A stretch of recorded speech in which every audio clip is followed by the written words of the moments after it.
Thanks for tuning in to the Joined Up Writing podcast, a weekly show about all things writing, including author interviews, hints, tips, and story readings. You can follow us on Twitter at JUPodcast and also take 30 seconds to leave a quick iTunes rating.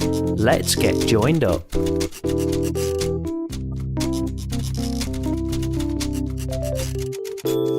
Hello and welcome to the Joined Up Writing podcast, where a little procrastination can go a long way. I'm Wayne Kelly. And I'm Leah Osborne. And this is episode 46, so we're creeping ever closer to that elusive half century. And of late, it really has been creeping because both myself and Leah have been too busy to record any full shows, so apologise for the big break. Sorry. I think it's been, the last full show was back in April, maybe, yeah. Anyway, we're back with a bang. Was it? I think it was the full show, yeah. No. Anyway, we're back with a bang today because we've got a great guest in award-winning author of the Marnie Rome series, Sarah Hilary. And as well as telling us about her life, her work, her process, Sarah's also going to be telling us about the amazing free online Brit Crime Festival that she's taking part in July, which we spoke about last year when it was its debut year, and it went really, really well. And maybe, I'm not sure, we might find some time for a couple of tweets of the week. Maybe. Maybe. But before we hear from Sarah, Leah, it's been ages, so what's been happening? Nothing! No, that's a lie. Okay, stuff. There's odds and sods, and if I'm honest, there's been very little writing. I was bringing this up like in my own head on Saturday. There's been little fresh stuff, but there's lots of stuff happening. So I talked to my cover designer yesterday, actually, because I spotted him on the street. We're talking about the design artwork for the third SARS Legacy book. And that all came back from beta readers. And I realised at the beginning is a mess and needs a complete do-over. So I've been working on that. I've been working on video because I've decided that video is the way to do things now and put my face on the internet and stuff like that. I've also been talking to somebody about working with me to record an audiobook of, oh my God, which one? Sugar Dust, which is the first Slippers and Chains story, or for you guys, the Cage story. Yeah, so it's been busy, you know. Loads of stuff going on then. So a lot of the kind of behind the scenes stuff. I bet you've still been throwing the words down though, because I know what you like. Do you know what though? See, now I'm disappointed like in myself because I really haven't. I keep a note of what I've written on my calendar because I like to look at the numbers, and there's not been anything really since beginning of May, maybe before that. I mean, I've been on and off ill, which sucks. I'm still ill. I have a cough, but the kind of impetus to sit and write and let the words come just hasn't been there, and I think that's probably part of why I'm ill because like it's all stuffed up in my brain. Yeah. But it'll come out eventually. Well, yeah, but you have got loads of other things to sort out, and you're still moving forward with all your other projects and things. It's just that, like you say, the words have not been flowing as much. Yeah, I mean, I've sort of had the similar thing, but only over the last 2 or 3 weeks, really. And I think it's been partly been really busy at work. And partly because I've started to click into holiday mode. I'm already kind of, I've got into that, I'm going to write loads when I'm on holiday mode. We'll see. It's dangerous. It's a trap. Does anybody ever actually do that though? I normally write something on holiday, but it's not usually my work in progress. It tends to be like a short story or something. But we'll see. We'll see. I'm hoping that I can get as close as possible to actually finishing this messy first draft of the novel. So we'll see, because I'm in the end game, so I just need to pull my finger out and crack on. Well, on that after that catch up, I suppose it's time to we should move on a little bit and bring in today's special guest. So I'll introduce her. So it's Sarah Hilary. So Sarah writes crime thrillers that have been described as superbly disturbing, stunning, and meaty, dark, and terrifying. and feature the central character of D.I. Marnie Rome. Her debut novel, Someone Else's Skin, won the 2015 Theakston's Old Peculier Crime Novel of the Year award, and she's already put out 3 books in the series, with a 4th due very shortly, I believe. And when she isn't churning out award-winning books, she also runs a flash fiction contest for Crimefest. So let's not waste any more time in welcoming this obviously prolific, busy and talented writer onto the show. So hi Sarah, welcome to Joined Up Writing. It's great to have you on. Hello. Hi, it's great to be here. Yeah, we appreciate it. So why don't you just start off by telling us a little bit about what on the face of it seems like a meteoric rise in the world of crime fiction. So how did you become a writer, and kind of what drew you to this particular genre? Well, I've been scribbling probably for as long as I can hold a pen. Short stories, dreadful spy stories I used to write as quite a young girl for my sister's edification, and short stories like you were saying, Wayne. Very fond of those. I always wanted to be a writer ever since books were just magical for me, and so they were the places to escape to. They were the places to discover the world in, and I think, like a lot of writers, I began as an avid reader, as a voracious reader. But I sort of meandered around the art of writing, if you like, a little bit. I got a bit complacent. I toyed with a few ideas in my 20s that were actually, looking back, quite precocious and infeasible in terms of publishing. It wasn't until probably about 12 years ago that I really started to knuckle down and try to write a full-length novel properly, seriously, publishable. I had a good friend at the time, oddly enough, somebody who I knew when we were both 15, we'd met. Then we'd been out of touch since sort of A-level age, and met up again as mothers of new children, purely by chance. She had a very memorable name, so I Googled her in boredom one day and found her again.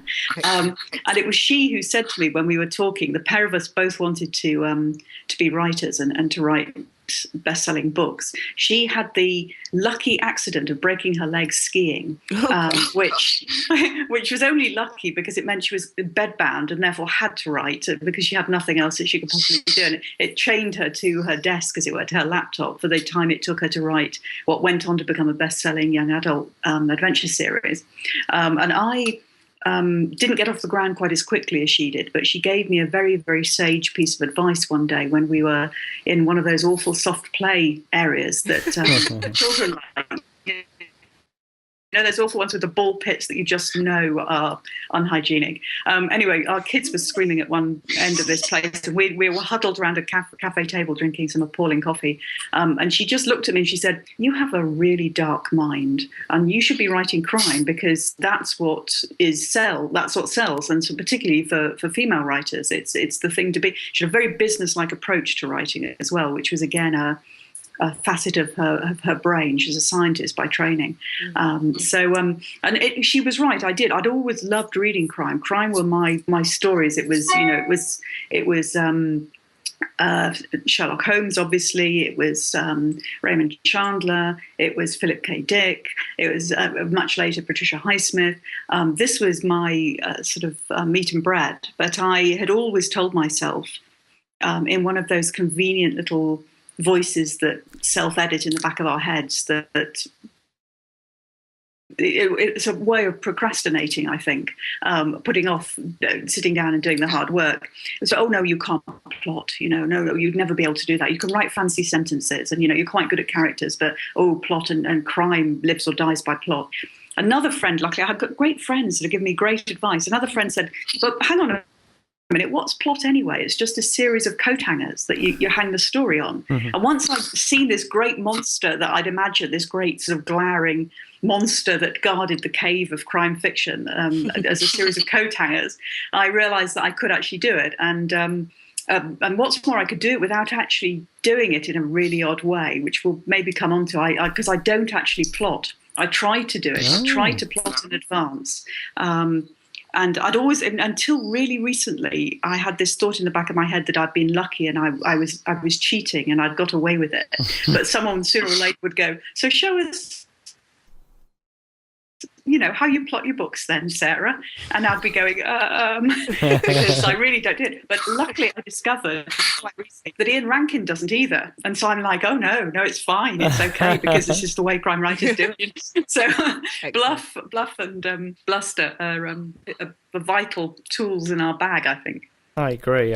Well, we will come on to that, because that's really interesting, and I'm glad to hear you say that, because I'm very similar. The book that I'm writing at the minute, I'm pretty much pantsing it, so I'm glad to hear you say that. That's good. So you mentioned, so you sort of said that you started really trying to seriously write 12 years ago or so. So your actual published debut, Someone Else's Skin, was that your first novel, or was it your first published novel? Because that tends to be, most people that we speak to say, well, no, actually that was my third or my fourth novel, or whatever. Was it the same for you?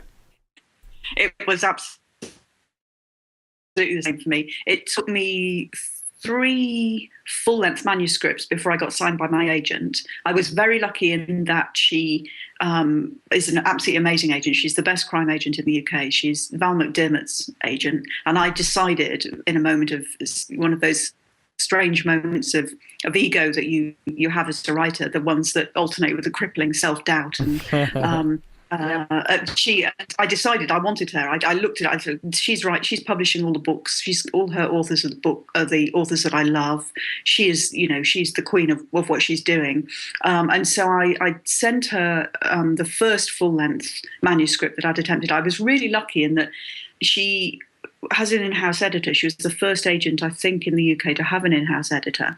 And so not only does she have a reader, but she has somebody that can give you really, really detailed, constructive feedback. And with each manuscript, they requested a full-length one. So I guess they saw something in my writing early on, but they quite rightly wouldn't sign me until I'd written a saleable book. And I'm really glad that they didn't, because the one thing that rejection teaches you, I think, above all else, is that you can always write a better book. And I still believe to this day my next book will be my best book. And then when I've written it, it's, the next one will be the best. And I think that it also teaches you stamina. It teaches you how hard this business can be, and it sort of sorts out the chaff from the wheat. Yep. So I'm grateful that she did that she didn't sign me, too soon, and somehow finagle a deal for me on a book that wasn't the best book that I could write at that time. So what she did was she gave me 2 pages of feedback from her editor, really detailed, really useful feedback on why each manuscript wasn't ready, or what was great about it. That classic shit sandwich that they talk about, this is a really, really, really cool. And at the end, it'll be, your next book will be better. And so obviously I did that thing where, you scan the letter when it comes through the post, you realise it's a rejection, you cry, you lie on the floor, you curse everything, and then you pick yourself up, and what you've got is not a form rejection, but actually a really, really useful document that will tell you and guide you how to do it better next time. So then eventually and the first draft of what became Someone Else's Skin, it had a different title then, wasn't up to scratch. And I had actually quite a lukewarm reader's report back saying all the things that weren't right about it. And I worked on it with an absolute sort of fierce determination for about 3 or 4 months, and then sent it back in again. And she sent it out to editors almost immediately. And she had, several that were interested in it, and it ended up going to a closed auction. So it happened, that bit of it, the meteoric rise that you talked about, happened on the back of about 3 years of really, really hard graft and disappointment and frustration. Yeah, to the point that, every writer knows what I'm talking about. I think it's yeah, and I think it's really useful to go through that, to have those hot coals that you have to walk over. You never get complacent. You realise how important ideas are. You've always got to have something new in the back of your head, something on the boil. You don't put all your eggs in one basket. So and then after that, it happened very quickly. My agent had sold the Italian rights before the UK auction had ended, I guess, because she said this has gone to an auction in the UK. And so things like that, and that still surprises me, the things that sort of come out of left field that you don't expect. But it's it's like it's the classic swan thing. You see this gliding, upward ascent, and underneath is all this kind of furious footwork, and it's well hidden, but it's there. And I like to talk about it a lot. I know it's a funny old thing, because sometimes I think the publishing industry doesn't necessarily like you to talk too much as a debut author about your struggle to get published, because it might make people think, why didn't it happen sooner? And if they were that great, they would have, their first book would have been brilliant. But I talk about it deliberately because I know there are so many writers who are like I was, 3 or 4 years ago, really struggling. And I think it's a useful story to hear. I'd have liked to have heard it 4 years ago. Definitely. Definitely. It's one of those classic 12-year... I tell it whenever I can. Yeah, it's one of those 12-year overnight success stories that you hear so much about. Yeah. Was it who said, somebody said that you have to write 1 million words of crap before you can write 100,000 decent words. And I think there's a lot of truth in that. And 1 million words, of course, sounds horrendous when you're doing your first draft of your first attempt at a novel. You can't imagine that mountain. But I think there's a lot of truth in that. I think that's our apprenticeship as writers. Definitely. So during all that process that you mentioned, where you had these manuscripts being knocked back one after another, did you get despondent? Did you feel like giving up? Talk us through that a little bit. Yes, of course. I absolutely I did, and I think it would be a very, very unusual author who didn't. I think that it's. So I would absolutely, and there became the first one hurt, obviously, but it was also quite exciting to get the 2 pages of feedback. I felt quite fortunate to have that, and I was, by that time quite interested in quite. I think there's has to be a bit of obsession in the mix. You have to be someone not right. If it's just a kind of a strange hobby and not an obsession, then I think it would be quite easy, especially if you've got, as I did, have a full-time job and other things to be doing. I think the second and third rejections hurt more, because I felt that I ought to be getting there, if that makes sense. Yeah, and there's a tipping point where I think this is the crucial point where you start to think, surely it should be easier than this if it's meant to happen. And that's the sneakiest of all the voices that you have in your head. That's worse than self-doubt. That's the thing that says, it can't be this hard for everybody else. And perhaps that's because people don't talk about how hard it was, because we're discouraged from doing that. So I think that there was a point at which I thought, if it was meant to be, it would have happened by now. Maybe I haven't got the skill to do this. I enjoy writing and I'm good at certain aspects of it, but maybe I haven't got what it takes to write a publishable novel. And that was the key point. That was the most low point. And it was picking myself up from that point. Because I must admit, I didn't get an awful lot of support. Like, I found my writer friends later, and they were the ones that gave me support. But there was an awful lot of people closer to me who saw the pain I was going through and thought it wasn't worth it, thought I was subjecting myself to this ritual humiliation of rejection with no glimmer of hope. And so, you get that whole, well, it's just a hobby, it's just a hobby. Maybe a different hobby would be better for you thing.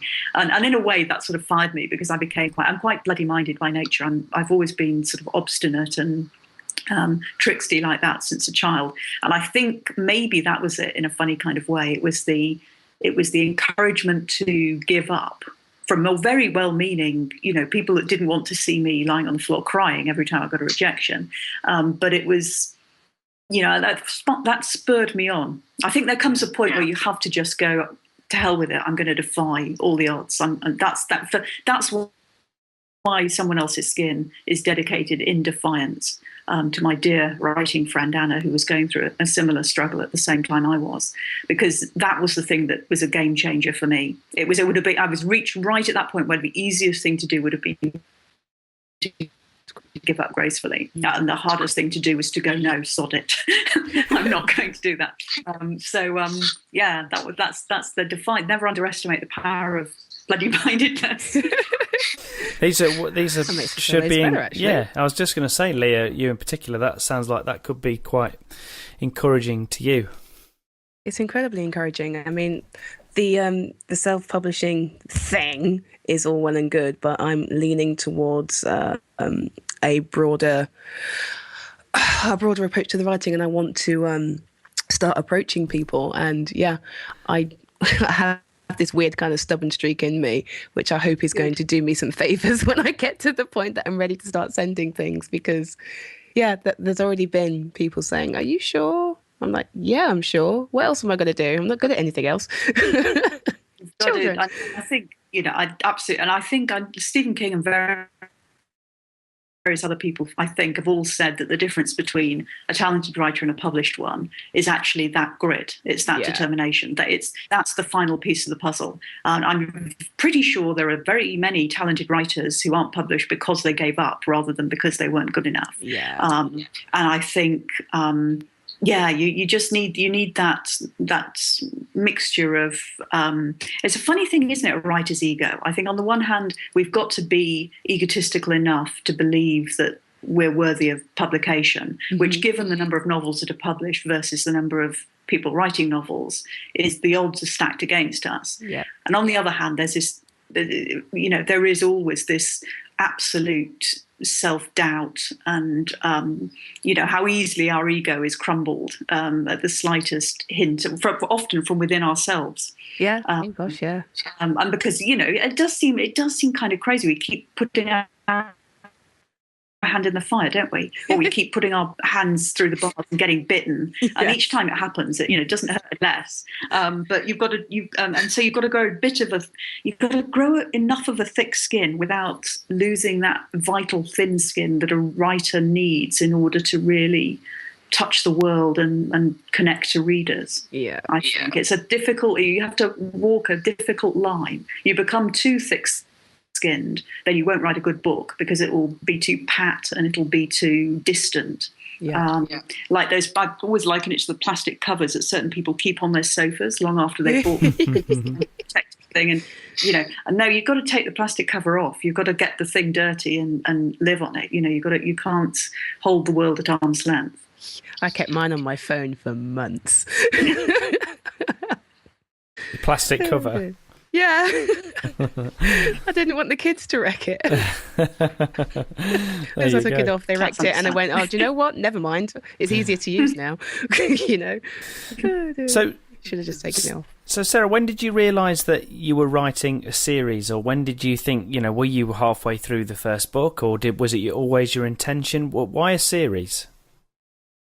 Well, no, it wasn't my intention. And the first three manuscripts that I wrote that weren't good enough were all standalones.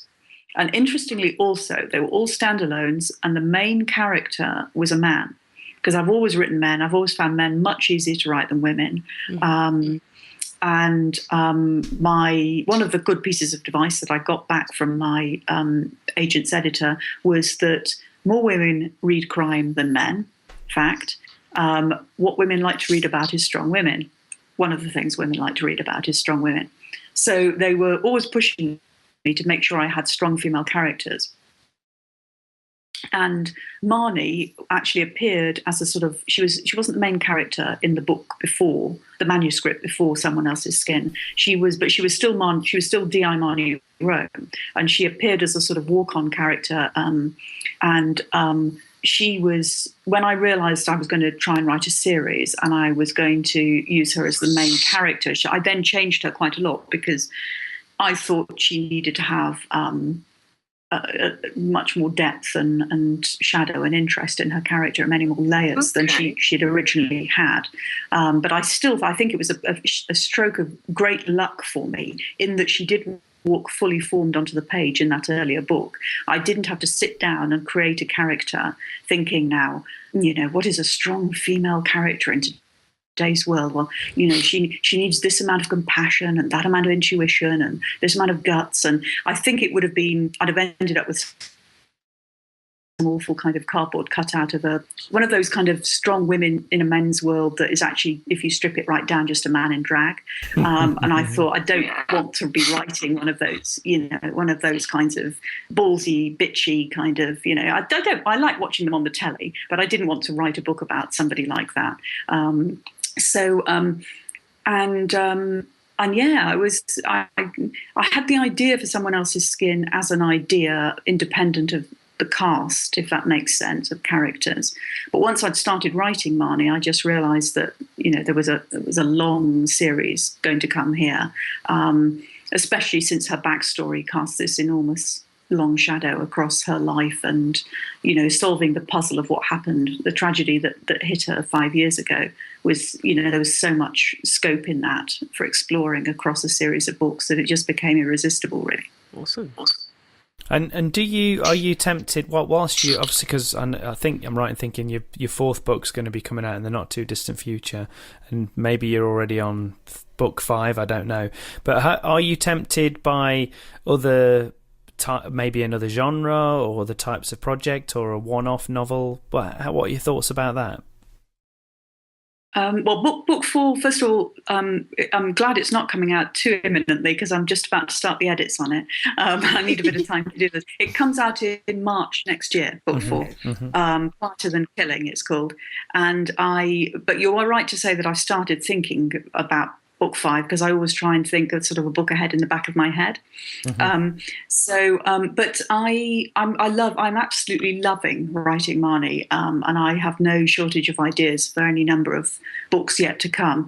But I'm quite tempted. The one thing I'm quite tempted by, I must admit, is I don't know if you guys are familiar with the series of novellas that Random House put out in association with Hammer, the Hammer House of Horror film company. They published a series. Yeah, you want to check these out. There's some absolute corkers in there. Helen Dunmore wrote one for them called The Greatcoat, which is a ghost story. Sophie Hannah's written one for them. Minette Waters wrote one that is absolutely brilliant. Was that one by John Hudson? Might well be a different set of books. I'm not sure. I haven't read all of them, I must admit. But I'm quite tempted. I have an idea for a sort of ghost story that I had originally written as a short story, but a novella obviously is, I think these would be more like sort of 40,000 words-ish. And I have an idea in my head that I'm sort of holding in reserve that I'd quite like to write about. I'm also sort of tempted in the back of my head one day to write about my family history because my mother was a child internee of the Japanese. So I have a lot of family history of prison camp, a Japanese prison camp, but told from the viewpoint of the children, not like Tenko, which told it from the women's point of view. Right. My grandmother was one of the women.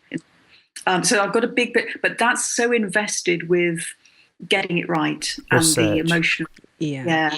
That one I'm holding in reserve. But every time I talk about it, I wrote a piece for The Guardian about it in the year that Someone Else's Skin came out, and it was, I had a lot of people writing to me and saying you should be writing this story as as fiction, as a novel.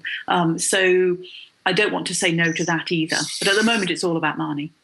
It's great. Well, it's obviously really exciting. It's really.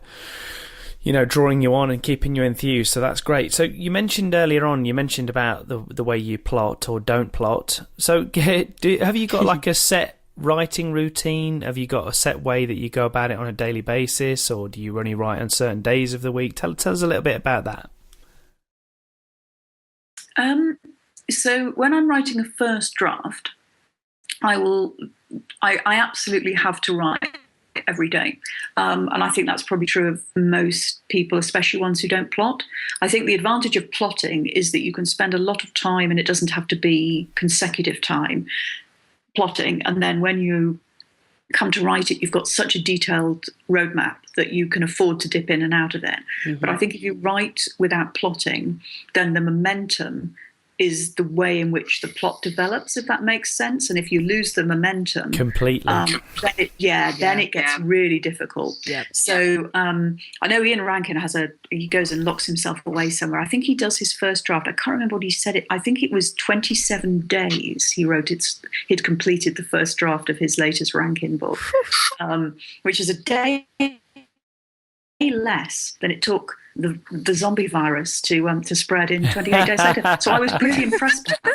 A monkey can't bite a scientist on the arse and destroy London in the time it takes Ian Rankin to write. So, that sets the standard, doesn't it? But I think that's in absolute isolation, with offline, off the grid, nothing but writing, and possibly more than 12 hours a day. So I don't have the luxury of doing that. I still work part-time, so I have to fit my writing in around it. But yeah, first draft, have to write every day, try and do a minimum of 2,000 words every day until I've got the first draft done. I used to really like writing in cafes, partly because I'm terribly, as all writers are, terribly easily distracted at home. That kind of, at no other time does the kitchen floor ever look dirty, except when you've got writing to do. And then it's like, the kitchen floors.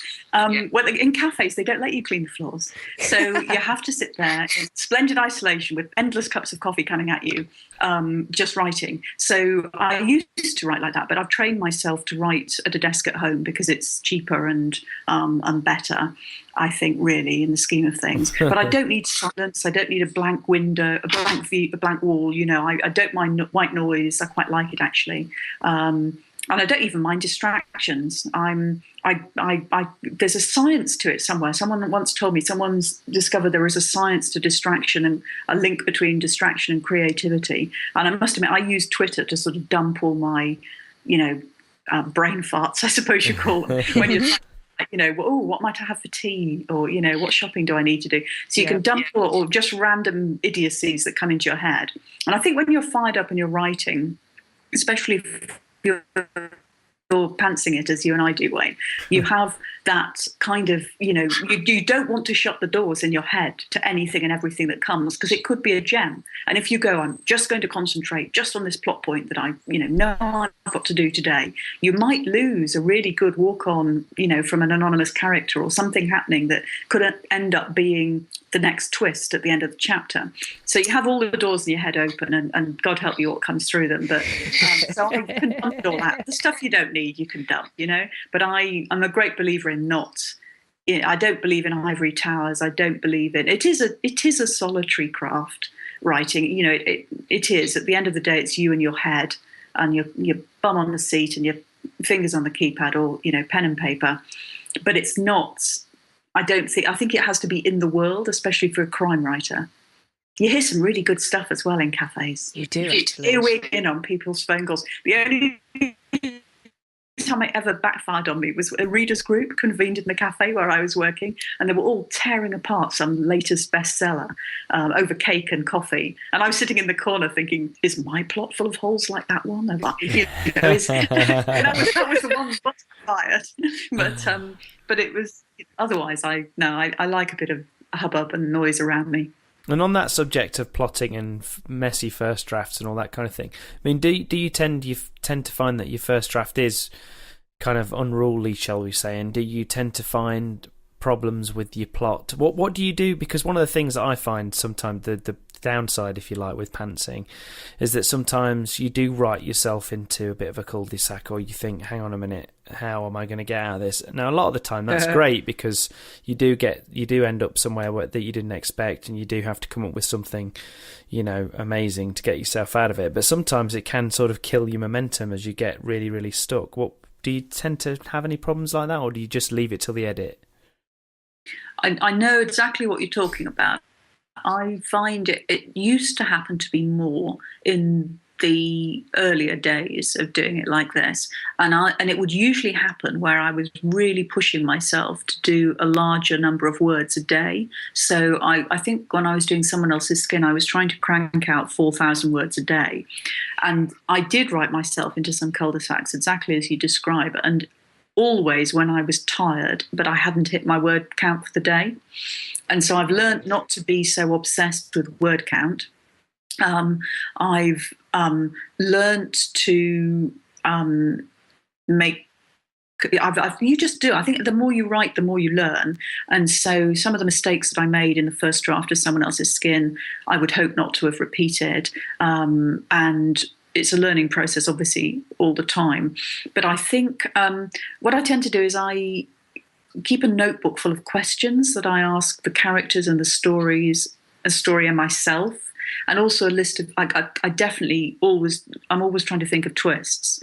So and every chapter needs to sort of take you in a new direction, and just having the discipline of asking questions all the time means that you write in a way that you're withholding answers. And partly you're withholding them from yourself when you're pantsing because you don't know what's going to happen next. But if you trick the reader into thinking that you did know, no, I knew all along. Then you're surprised. And the great thing about pantsing is that, a twist comes from the side. You didn't see it coming. You can't possibly have led the reader or let fall some red herring or some little hint that you may have buried deeply or not deeply enough because you didn't know. And I think that's the beauty of it. I think everyone always says how twisty my books are, and I always think, and no one can believe that I don't plot them either. And I think that's because they're so organic. It's a skill. It's like a muscle. You have to work it, I think. And it certainly was easier in the first draft of the latest book. And my editor confirmed that it was a much cleaner first draft than the first draft of the previous book. Needed much more work on it. So I think incrementally you learn. If nothing else, you learn from your mistakes. Don't repeat them. You write them and then you go, oh no, I remember last time I was told. Don't do that. This time, this latest draft that I've just written, I actually had 2 dream sequences in it. And I thought, no, the 1 dream sequence per book is the rule. That's the rule. I read that a long time ago. You can't have 2 dream sequences. It's just not right. So I self-edited before it ever got to my editor. And I think also you learn to trust your instinct. Yeah. I think, I don't have any plot, sit down and write a plot instinct. If you ask me to sit down and plot a new crime thriller, I really couldn't do it. I absolutely couldn't do it. Or if I did it, I'd have bored myself to tears by the end of it and have no interest in writing it. I can write a crime novel, but I can't sit down and plot it beforehand and then show you the evidence of that plotting. It just doesn't happen that way with me. But it doesn't with lots of other people too, so that's okay. And then I know when I watched the Ian Rankin thing that he did on the BBC with the Entub, I think it was. No, he tends to do things like he'll take something out of the newspaper. It might be a political story, it might be whatever it is. That tends to be the thing that, and he keeps sort of a file and he takes some of these things out and he'll let that idea germinate and he'll go off. For you, I'm not going to ask you where you get your ideas from because that's a stupid question. Everybody always asks, but I'm thinking more like how you develop an idea. Obviously you can't, because you've kind of got there's an element of crime. Do you does it sometimes start with the crime, or does it start from you wanting to put Marnie in a particular situation, or is it there isn't any rule to it, just whatever floats your boat at the time? I think it depends. It differs with each book. So with Someone Else's Skin, it started with the idea of a crime that was witnessed by a lot of people, because I've been seeing a lot of things that were about crimes with no witnesses. I'd just been watching Broadchurch, the first series of Broadchurch, and they're dead of night, middle of nowhere. And I thought, some demon in my head just went, yeah, that was a really difficult crime to solve. How about if you had a crime that happened in front of a load of people, everyone saw it in broad daylight, but somehow, for some reason, it was more difficult to solve? And I'd also been reading about that Harvard University experiment, the invisible gorilla, which really interested me. Yeah, so I just is that with the basketball thing? Yeah, that's the one. Yeah, that's the one. So it's this idea that you see what you expect to see, and you don't see what you don't expect to see. Oh, that one. And I thought that's something interesting. And what if you had a closed environment with the full of, not meaning to be unreliable witnesses, but basically unreliable because of their makeup, their expectations, their own experiences, colouring everything, and then it would become really difficult to unpiece what had happened from amongst all the consensus of false reporting that you had from these unreliable, albeit well-meaning witnesses. With No Other Darkness, the second book, I had read a first-person account of an incredibly painful experience that grew out of a mental illness, and I didn't read it and instantly think that's a great idea for a story. I read it and thought, my God, how awful! Can you imagine living with something like that? And then it wouldn't go away. So that was a classic case of something that just got in my head, and I had to write it in order to exercise it. Yeah. By the time I got to Taste Like Fear, I knew, the third book, I knew that I had a much clearer idea of where I wanted to go with Marnie and what I wanted her to be confronting. And somebody, I think, also pointed out to me that the underlying theme in all my books was captivity, which was probably, they said, linked to my family history. My mother having been imprisoned for the first 4-5 years of her life, and it must be something that I'm obsessed with. And I thought, yeah, you probably, in some ways, you're probably quite right. And it's also to do with pain and how we deal with pain and the legacy of pain and the way it ripples down through generations and through families.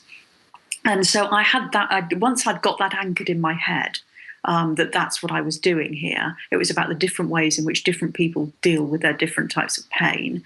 It gave me a framework, and then I started to work within the framework as to what I wanted to talk about. And then with the fourth book is all about Marnie and her foster brother Stephen, or much more about Marnie and her foster brother Stephen than any of the other books have been. It's a kind of reached a sort of a head of steam, if you like, this underlying series arc. So again, that gave me my material, that informed what I was going to be writing about.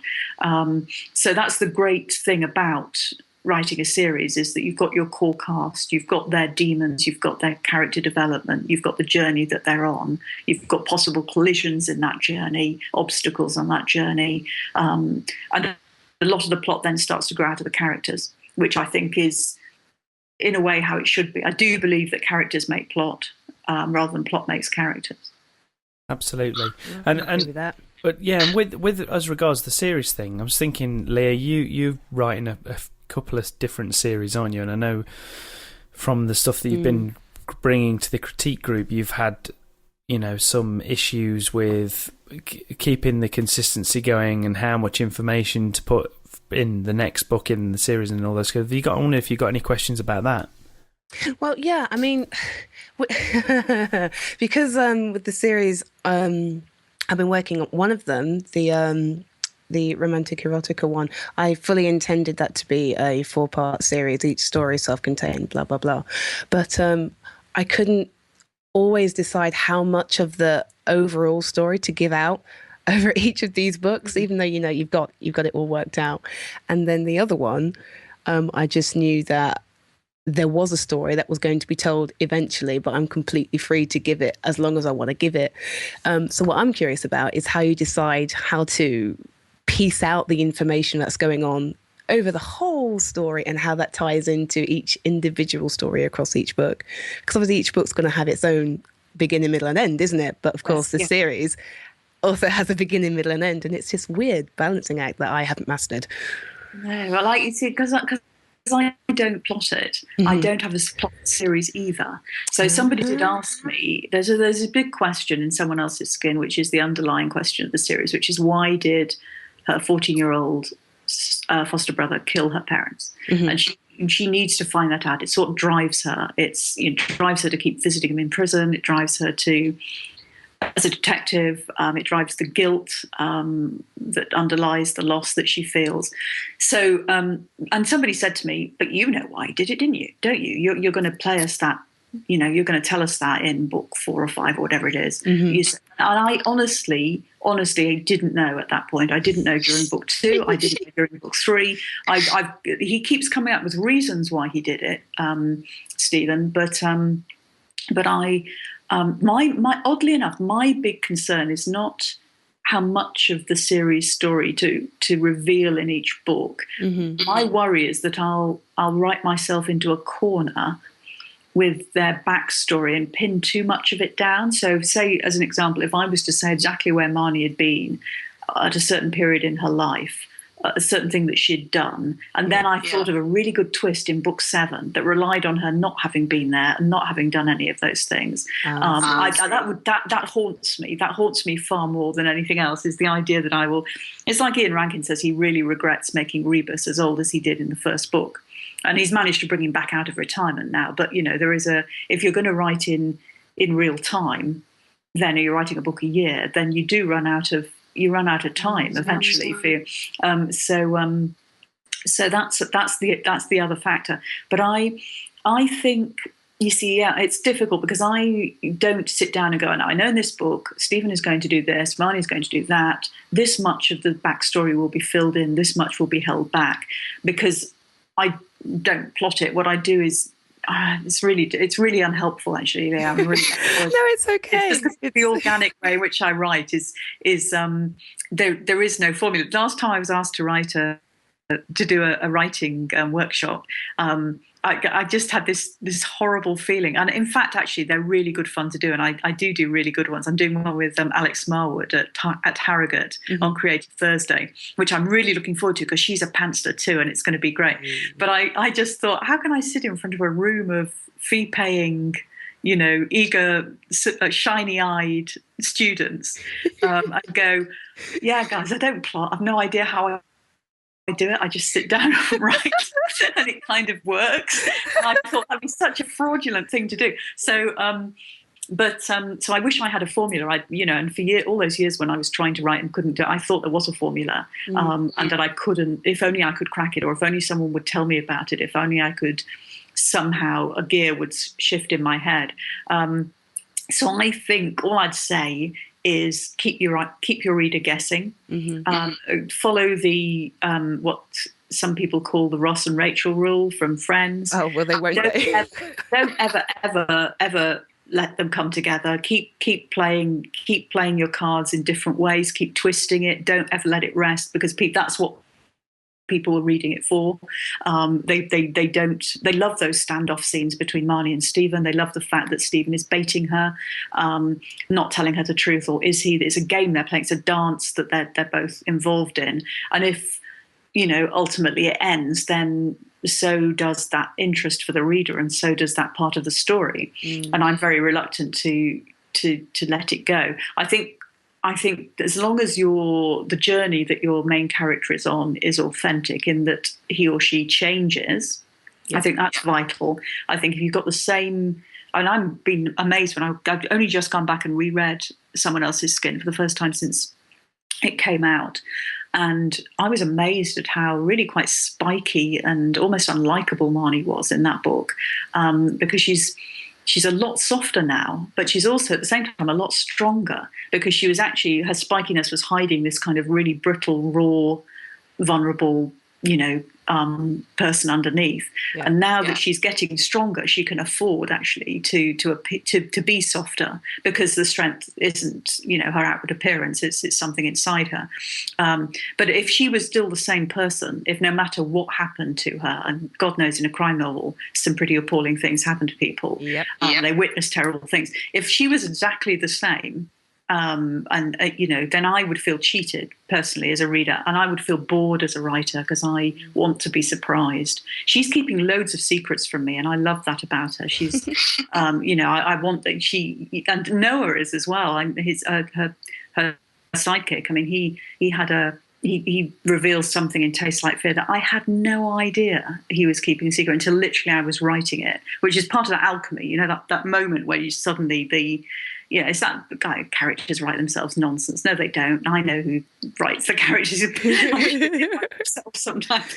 But no, we know whose fingers are on the keyboard. We're writing these people. But there is a sense in which they do take on a life of their own. And that's the magic of writing. And that's what keeps us writing, I think. And that's what keeps people reading. So definitely. Sorry, that was a really unhelpful answer to your question, Leah. Do you know what? No, it's actually very, very comforting, because I'm writing both the series in a very different way. I've only recently started plotting myself, and it's something that I'm still trying to figure out how to do. And sometimes it still feels really uncomfortable, and other times I cannot believe that I didn't do it earlier. So I'm still very muddled. Yeah.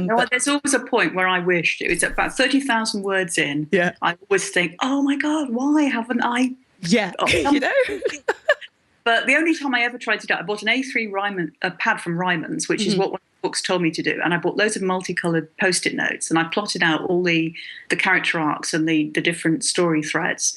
And I sat back, I did it over one couple of days one summer, and I sat back and looked at it, and it looked amazing. It was an A3 pad covered in these little Post-it notes, this tiny writing on them, and I thought, wow, look at that! It looks like an art project from school, or no, it's more like a science project. No, it's actually more like maths, because look how it's all boxed up, and then I thought, oh my God, I've written a maths project. I don't write this book. It's so boring. And that just put me off writing it completely. Plus, it was really weird. It was like quite a revelation for me. But I did think at that point, I thought I'd failed. And then, as I say, until quite recently, I thought I was cheating. And that I was getting away with it.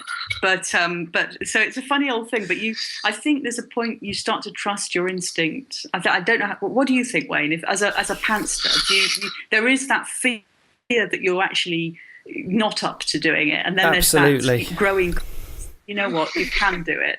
Yeah, absolutely, because I'm exactly the same with you. I've read books, I've tried various different formulas, and you know, the 5-point story thing, the 7-point story thing. I've tried the 3-point I've tried the Post-its thing. I've tried the story. Aristotle. Have you done Aristotle? No, I haven't done that one. So I know someone that's trying to sell me on the snowflake method, and you started that, dude. That was you. It wasn't. Somebody told me about it first. It was you. I didn't come up with it. That's why I'm using it right now. I was told about it by somebody else that's in our critique group, and I passed it on to you. But so Maybe yeah, but I'm the same. I think a lot of it is procrastination. I really do. Having done it myself, I think it's a way of putting off that scary moment when we sit in front of a blank screen and you've got to thinking, start. "Oh my God, what am I going to do?" And I think the other thing I would say is that I always underestimate how much thinking time is involved in writing. And you think, how many days have I got at 2,000 words a day? And these are the days I'm working. These are the days I'm doing other stuff. Okay, I've got 24 days left this month, and I'm 2,000 words a day. That's right. And you work it all out like that. And then you forget that actually so much of writing happens in your head, and it's thinking. That's where the story starts to breathe and come to life. And it's I find walking really helpful. Walking, gets, apart from getting blood to the brain, I suppose, it's when the pictures start to come into your head and the voices in your head get a little bit clearer. And I think that is much more useful than there's something apart from reading fiction. I find that really useful. I find it inspirational when I'm writing to be reading great books that by amazing writers, but I don't find it useful. I've actually found it quite not off-putting, but off-putting in the sense that I was putting off starting reading the theory books on how to do it. I think I wasted, of all the things that I've done, I wasted time trying to find a shortcut, trying to find a formula. That's the only time I would regret of all the time it took me to get here is the time I spent hunting for a secret formula somewhere that would tell me how to do it. I agree. I think the only exception to that for me, and it's a book that I go to when I'm struggling with just inspiration, not inspiration as in story ideas, but just feeling a little bit lackluster or whatever. It's motivation is on writing. Stephen King. Yeah, Stephen King. I knew you were going to say that because it's not really a technical book. I know it has got some technical bits and pieces in it, but it's not really. It's just I just find it really inspiring. And it's also, because he had a tough story as well. He wasn't an overnight success. He really wasn't. No, and so wasn't. That's inspirational, and so there's an honesty to it as well. I think a lot of the other books, by no means all of them, but I think a lot of the other books have a sort of snake oil sort of salesman kind of. They're irresistible to a writer, and they were to me at a certain stage in your career, which is why they sell and why people keep writing them. But I think the greatest advice that I would give to anybody is just sit down and write something. If it's a blog, if it's a diary entry, if it's a short story, if it's a piece of flash fiction worked amazingly for me. It's how I learned how to write women's voices. When I was told I wasn't writing, I had never written women ever, really, because I just found the self-editor in my head quite difficult, because I'd be going, but what would I do in a situation like this? And is this really... Whereas when you're writing a man, especially, I know Jake is a half Jamaican gay man, and I find him far easier to write than Marnie, because I think it comes purely from my imagination. So there is no... You're completely bypassing the inner editor. There's no voice there getting in the way. But I found flash fiction really useful for writing, all kinds of different women's voices, from children to old, irascible old ladies, all of whom have then subsequently made appearances in my books. So I was going to mention about the flash fiction thing, because you run the flash fiction contest, don't you, for Crimefest? Yeah, Flashbang. Just tell us about that. Well, it's a 150-word crime competition. That has a strapline that it's probably one of the things I'm most proud of, because I love a terrible pun.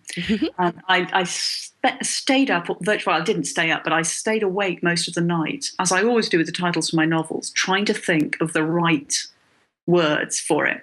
And I came up with a strapline: bang, bang, you're red. Hey. I can't begin to tell you. It's good. I love puns. I like that. Yeah, because it's crime writers. Anyway, so yeah, it's 150 words, and it has to be a crime story, and it's really difficult. You try writing a story, not an anecdote, not a joke, not an extended pun, but an actual story with a beginning, a middle, and an end in 150 words. Yeah, that's and our first winner in our inaugural year, go and look it up on the internet, everybody.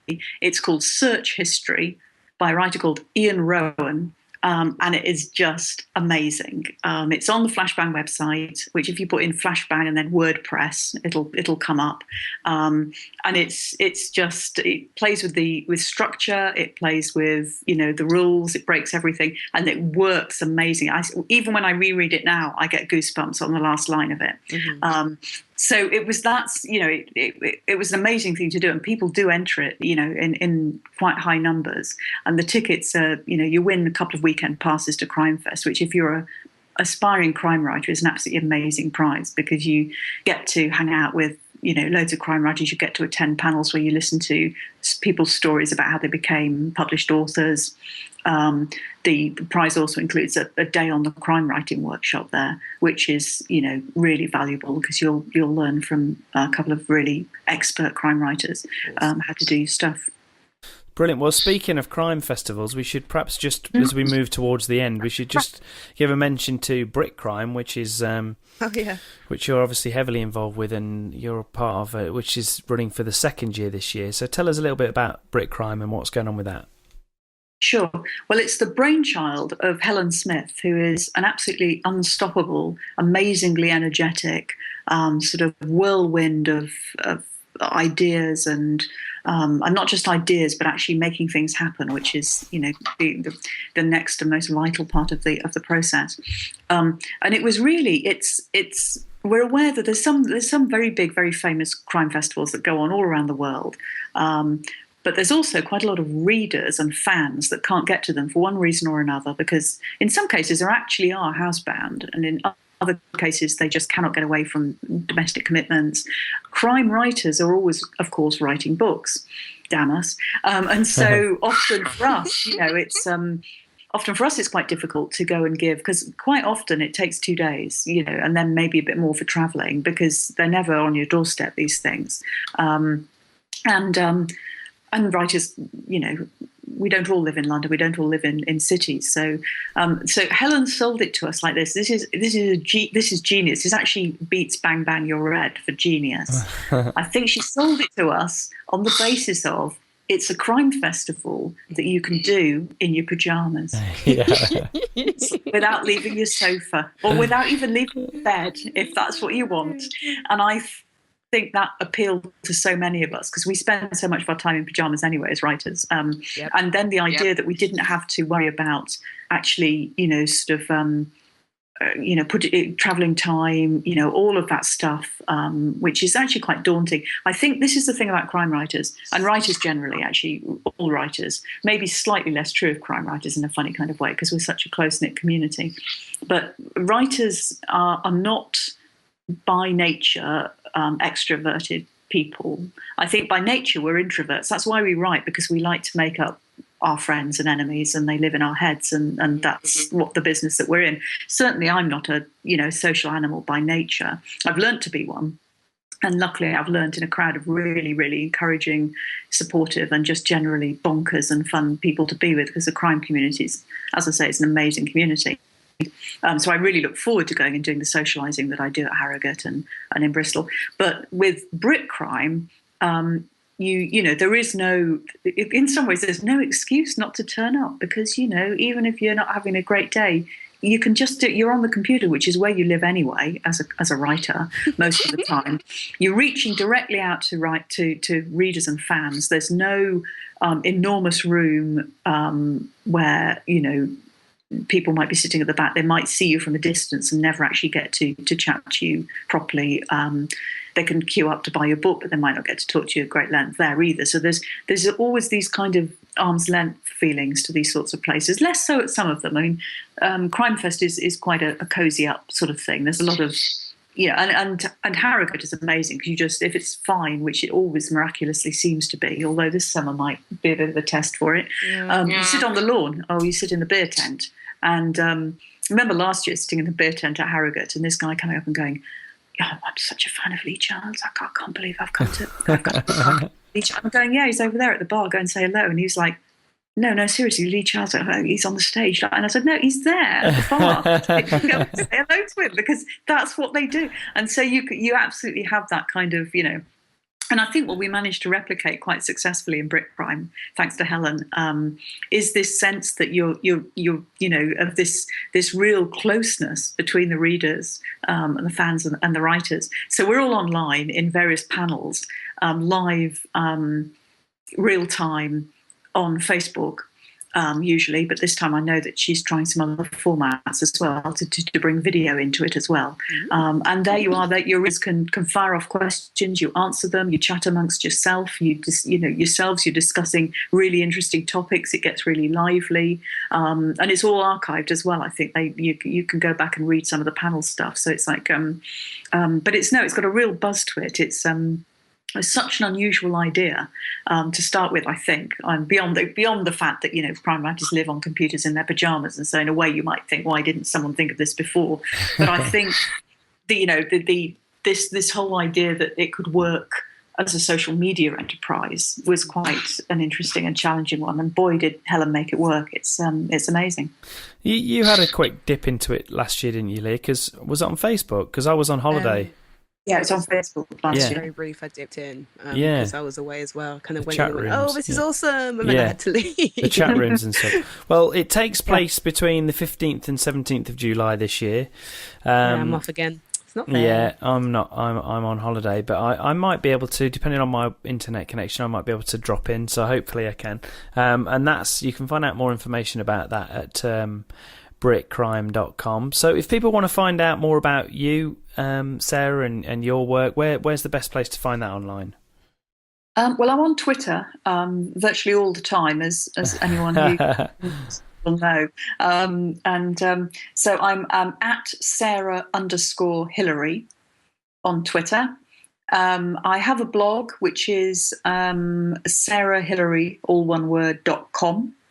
Where I blog, there's quite a lot of interesting pieces that I wrote before I was published, and also that I wrote about being published and how I found an agent, my journey to publication. That's all on the blog there. And if you search through the sidebar, you'll find links to the most popular things. A really interesting interview I did with Ian Rankin about the fact that neither of us plot, which people seem to really enjoy reading, and loads of stuff also about Killer Women, which is this other festival that I'm involved in, as is Helen, in fact, in the autumn. On the 15th of October, it's going to be London's first female-led one-day crime festival. Wow. Very exciting. Val McDermott, Mark Billingham, Anne Cleves, Paula Hawkins, S.J. Watson. It's going to be great. So, That's awesome.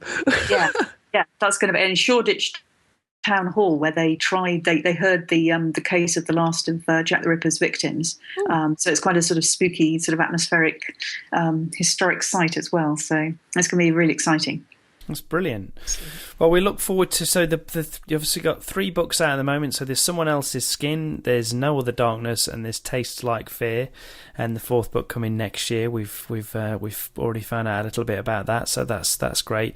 And you can find your books in all the normal places, presumably Amazon and on your website.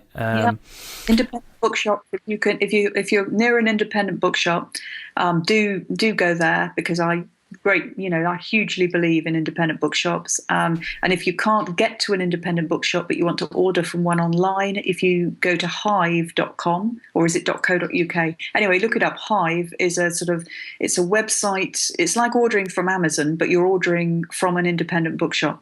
And it will be delivered, you can pay for it online, it's delivered to your home. But you're patronising an independent bookshop, which I think is absolutely vital as a writer. That's great. I haven't heard of that before. That's really good. That's really interesting. It's really good. Really good. Hive. Okay, we'll make a note of that. That's great. Well, we really appreciate you coming on. It's been great to speak to you. It's been great. I've really enjoyed it, guys. Yeah, no, it's been lovely having you on. It's been really, really good. So that was a really good interview with Sarah Hilary. Obviously, we're going to try to get back into a more regular schedule after the holidays. You can check out Brit Crime, as we said before, which is britcrime.com. You can find find us on Twitter, should I say, at JU Podcast, or on Facebook, Joined Up Writing Podcast, or on the web, joinedupwriting.co.uk. You can also find me on Twitter at Mr. Kelly2U, and Leah, you're on Twitter. I am. It's at Iliandra X Raven. Brilliant. Well, that's been good fun, and we'll also get some more 2-minute tips and possibly some story readings and different bits and pieces on there as well that are coming up soon. But until next time, thanks for listening to the Joined Up Writing Podcast. Let's get joined up. I'm Wayne Kelly. And I'm Leah Osborne. Happy writing, and see you next time. Bye. Don't forget to subscribe on iTunes, follow on Twitter at JU Podcast, and go to joinedupwriting.co.uk. Let's get joined up.